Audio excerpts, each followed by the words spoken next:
Olá pessoal, bom dia, boa tarde, boa noite a todos os senhores que são inscritos no nosso canal Anotações de Processo Civil. Se você ainda não é, eu sou o professor Arthur Vieira e depois que eu concluí o meu doutorado em Direito Processual, eu resolvi me dedicar a esses veículos de comunicação para que eu pudesse transmitir aos senhores conhecimento jurídico de qualidade e de forma gratuita. Aqui eu vou pontuar o meu e-mail de contato para que eventuais interessados possam estabelecer um contato mais direto. Inclusive, nós podemos eventualmente considerar a hipótese de publicar um artigo científico em conjunto, tá certo? Bom, gostaria de pontuar também com os senhores o nosso canal no YouTube. Se você ainda não é inscrito, basta clicar no ícone do livro que fica no canto inferior do vídeo para que você se inscreva.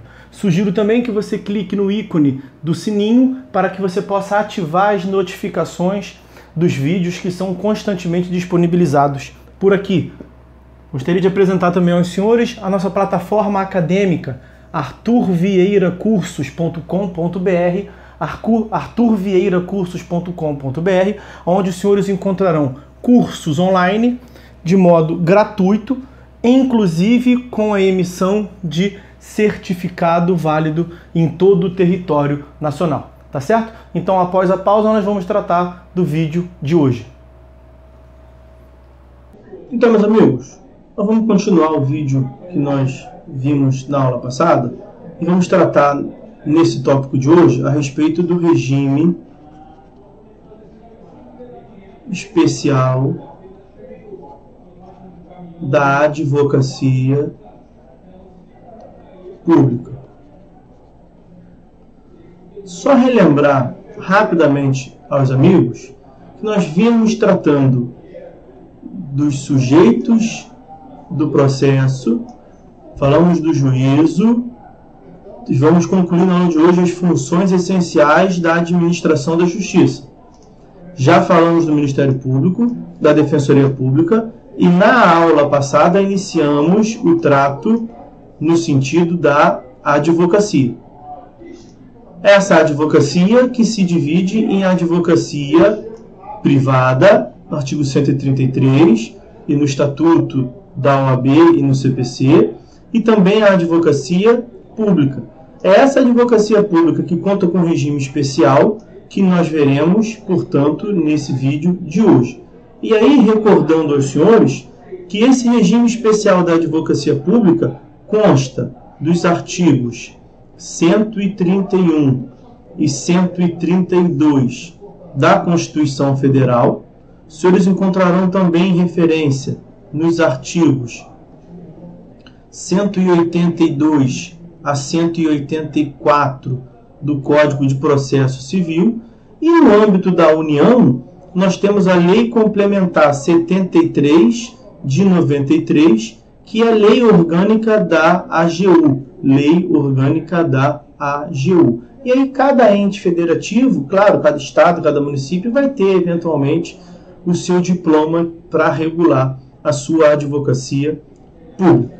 Bom, qual é a finalidade da advocacia pública? Bom, inicialmente, por que nós temos um regime especial para a advocacia pública? Nós já falamos disso no encerramento do vídeo anterior, mas não custa recordar. Porque o advogado público, além dele ser um advogado, por isso ele submete àquele regime padronizado, unificado sobre os advogados, ele também é um agente público. Então, por isso que ele vai ter esse critério, esse regime um pouco derogado, um pouco diferenciado. E qual é a função precípua, para que serve, qual é a finalidade, quais são as funções da advocacia pública? A advocacia pública tem como função precípua a defesa e a promoção dos interesses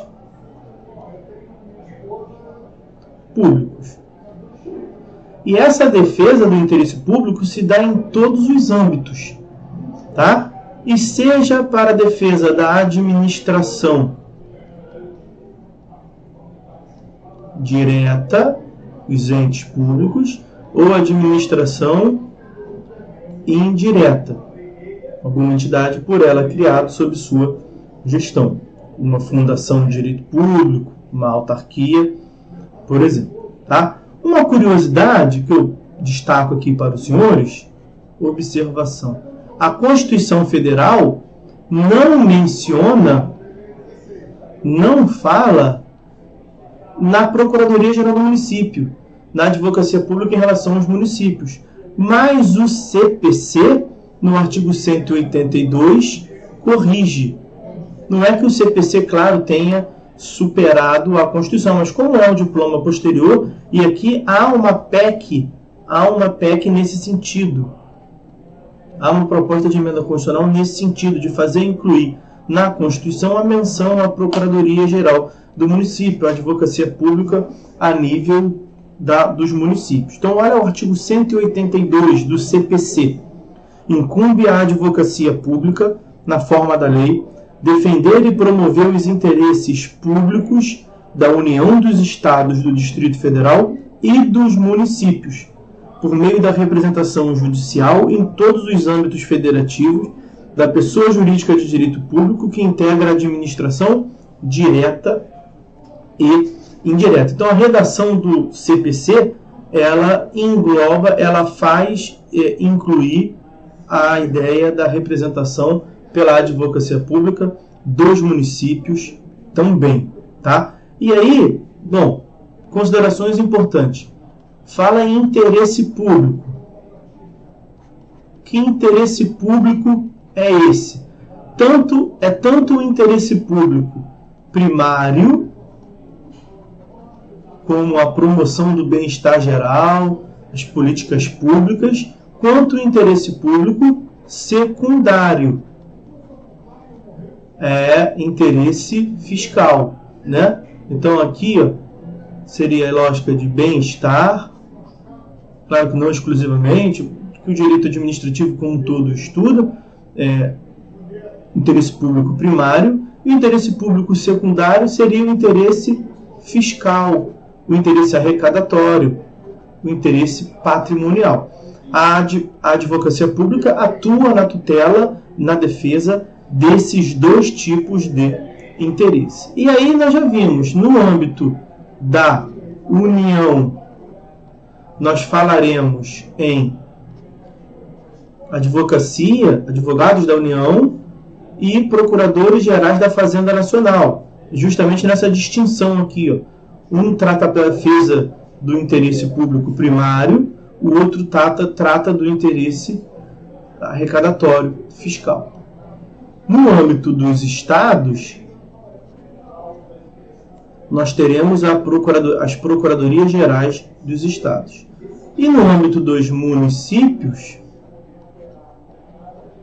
nós falaremos em Procuradoria Geral dos Municípios para os municípios que possam contar com esse órgão estruturado, ou advogados que sejam contratados na forma da lei para a defesa do ente público, do município, tá? Porque nem todo município nesse Brasilzão de Deus consegue ter uma estrutura para ter um ente próprio, uma procuradoria. Há, inclusive, projeto de lei e de emenda constitucional nesse sentido para conceder, para trazer essa obrigação, esse dever jurídico.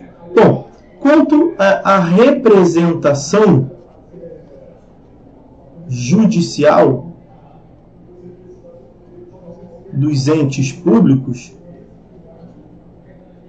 nós encontramos referência no artigo 75,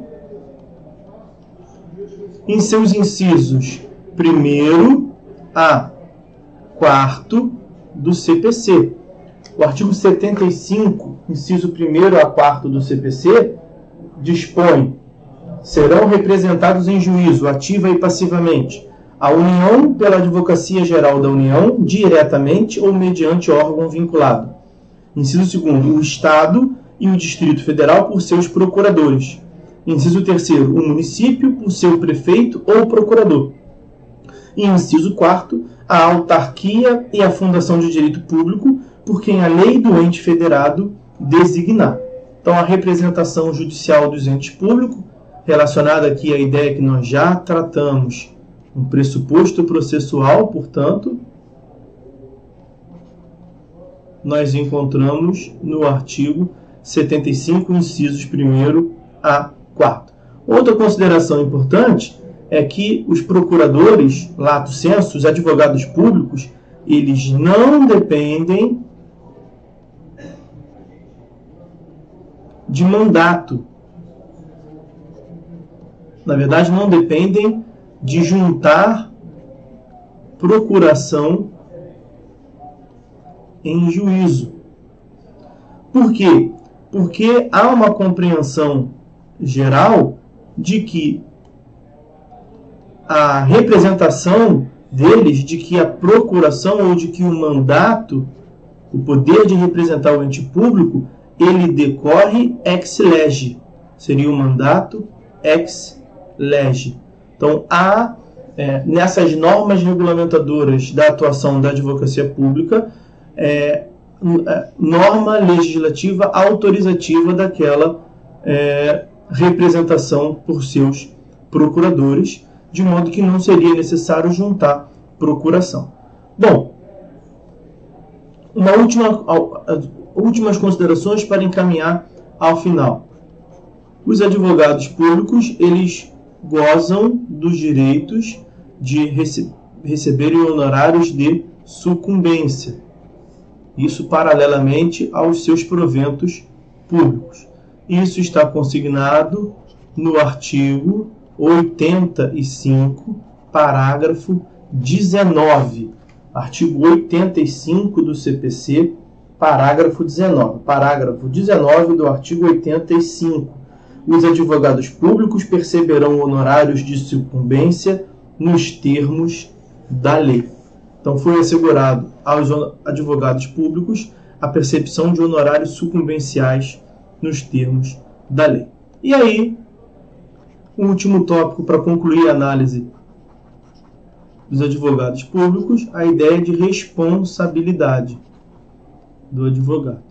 E a responsabilidade do advogado público foi tratado por meio do artigo 184. O membro da advocacia pública será civil e regressivamente responsável quando agir com dolo ou fraude no exercício de suas funções.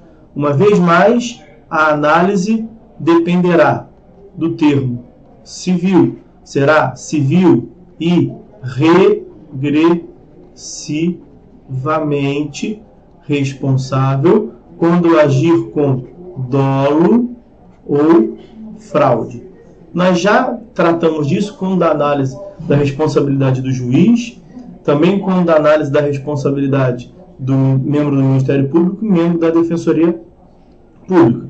Quando falamos de responsabilidade civil, isso não exclui a responsabilidade, então, também a responsabilidade penal e administrativa. E quando falamos em responsabilidade regressiva e responsabilidade por dolo ou fraude, há que se fazer uma interpretação conforme ao artigo 37, parágrafo 6º da Constituição Federal. Responsabilidade regressiva. Nem sempre o STF já admite, em alguns casos concretos, a responsabilização direta do agente público. E responsabilização somente por dolo ou fraude. E aí vai depender do caso concreto. Dependendo da situação, o advogado público poderia também responder por meio de uma culpa grave. Aqui é a mesma lógica, porque o 37, parágrafo 6º, não exclui a responsabilização por culpa. Então, essas são as considerações que eu queria fazer com os senhores a respeito dos advogados públicos, e aí com isso a gente fecha a análise dos sujeitos do processo no que se refere às funções essenciais à administração da justiça. Agora nós vamos avançar a partir do próximo vídeo para tratar das partes enquanto sujeitos processuais. Tá certo? Então por hora é só. Fiquem todos com Deus e até uma próxima.